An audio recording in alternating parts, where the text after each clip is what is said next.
Hello, my beautiful people. Welcome to Docentes DigitalesTV, the most complete spoken English course available on YouTube. Here, you'll learn how to speak English just by listening and answering questions. No memorizing, no dictionaries, just real stories, real emotions, and real spoken English. Let's get started. It was a Thursday night, and I remember it so clearly because it was supposed to be an ordinary shift.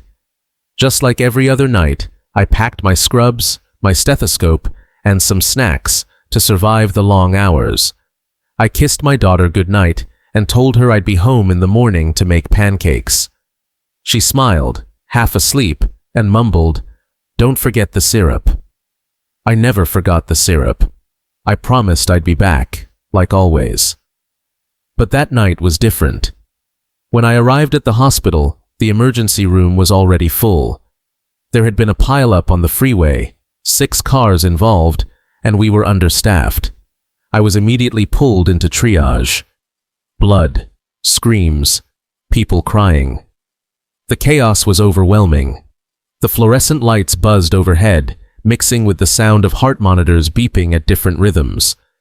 A man came in yelling that his wife couldn't breathe, and before I could respond, a child was rolled in, unconscious. I felt my heartbeat race. I couldn't stop to think. I just had to move. I took the child first. No ID, no parents around. He looked about 7 years old. I checked his vitals, barely breathing. We intubated him immediately, and I assisted the doctor through every step. My hands were shaking, but I kept going. I told myself, "You have to stay calm. They need you." I didn't realize then how long the night would become. At midnight, I finally caught a moment to breathe, but before I could even sip water, an elderly patient coded, "Room 306. I ran. We did chest compressions for 10 minutes. Sweat poured down my face. We got a pulse. I smiled. That small victory gave me the strength to keep going, but it was just the beginning. Then came Mr. Alvarez. He was 75, diabetic, had a heart condition, and had just suffered a fall. He was confused, speaking in Spanish, scared. His son hadn't arrived yet. I held his hand while translating to the doctor. He kept asking me if he was going to die. I told him, "No, señor. Está en buenas manos." You're in good hands. But inside, I wasn't sure. He was deteriorating fast. I rushed to get the meds he needed, only to be stopped by a family yelling at me in the hallway. Their father had been waiting for a CT scan for hours. I tried to explain, to calm them, but they shouted louder. "You don't care. You nurses don't care about people." I blinked back tears. I cared. I cared too much. Back in the room, Mr. Alvarez had lost consciousness. His son arrived just as we began CPR. The look in his eyes when he saw his father like that, I'll never forget it. We tried everything. We shocked him. We gave meds. But he didn't make it. I stood there, holding the son's hand, and said, "Lo siento." "I'm sorry." He cried silently. I cried silently too. It was 3 a.m. when I finally sat down for a moment. I hadn't eaten. My body ached. My shoes felt like concrete blocks. I stared at my hands, still shaking. I felt empty. Then someone called me again. Room 412. Another fall. This time it was a woman, disoriented. She tried to hit me when I got close. "Get away from me!" she screamed. I held her gently, spoke calmly, and eventually got her to relax. But her eyes, they were full of fear. I couldn't help but wonder how many people we forget in our society when they grow old and fragile. The sun began to rise. Orange light leaked through the hospital windows. I walked past the waiting room and saw the child's parents finally arrive. They hadn't known. They were crying, holding him close. He was stable now. That gave me a little peace. At 7 a.m., I clocked out. I didn't say goodbye to anyone. I got into my car and stared at the steering wheel. My hands were numb.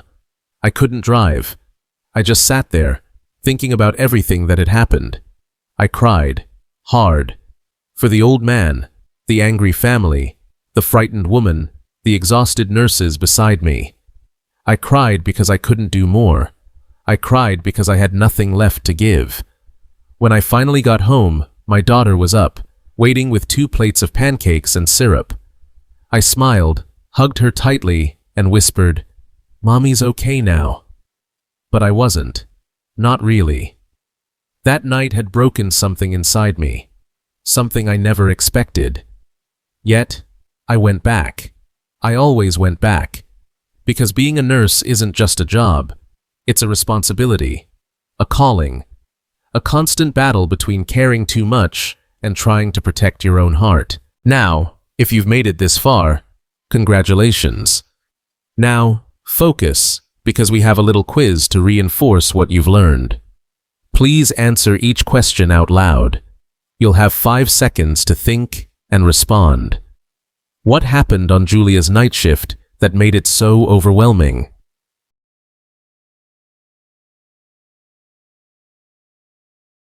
She faced a multi-car accident, understaffing, and multiple emergencies at once.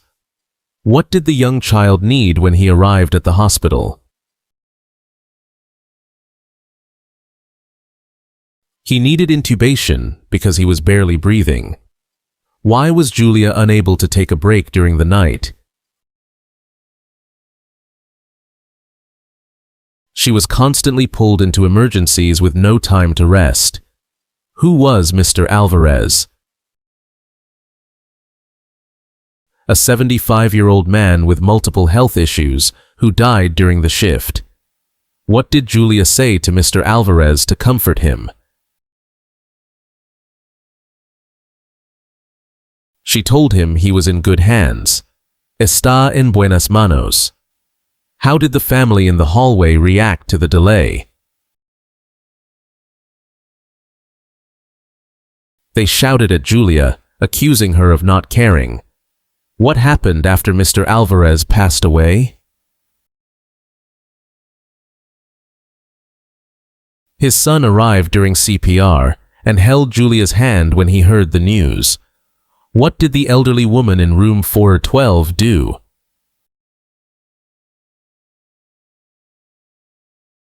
She was disoriented and screamed at Julia, trying to hit her. How did Julia feel at the end of her shift? She was emotionally and physically exhausted, crying alone in her car.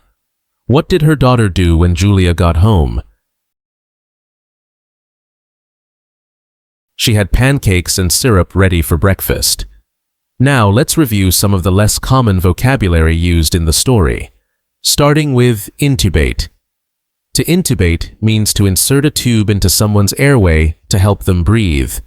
For example, the paramedics had to intubate the accident victim before taking him to the hospital. Next, coded. In medical settings, when someone codes, it means they go into cardiac arrest and need immediate resuscitation. For instance, the patient coded in the ICU and the team performed CPR. Now, triage. Triage is the process of determining the priority of patients' treatments based on the severity of their condition. Like, she worked in the ER triage, quickly assessing who needed care first. Another word is deteriorating, which means becoming worse in condition. Example: the patient was deteriorating rapidly despite the medication. Finally, disoriented. To be disoriented means to be confused and not aware of your surroundings. For example, the elderly woman was disoriented after her fall and didn't know where she was. Thank you so much for staying until the end of this video. If you enjoyed this story and learned something new, don't forget to subscribe to Docentes DigitalesTV. Give this video a like and share it so others can benefit from the most complete spoken English course on YouTube. See you in the next lesson.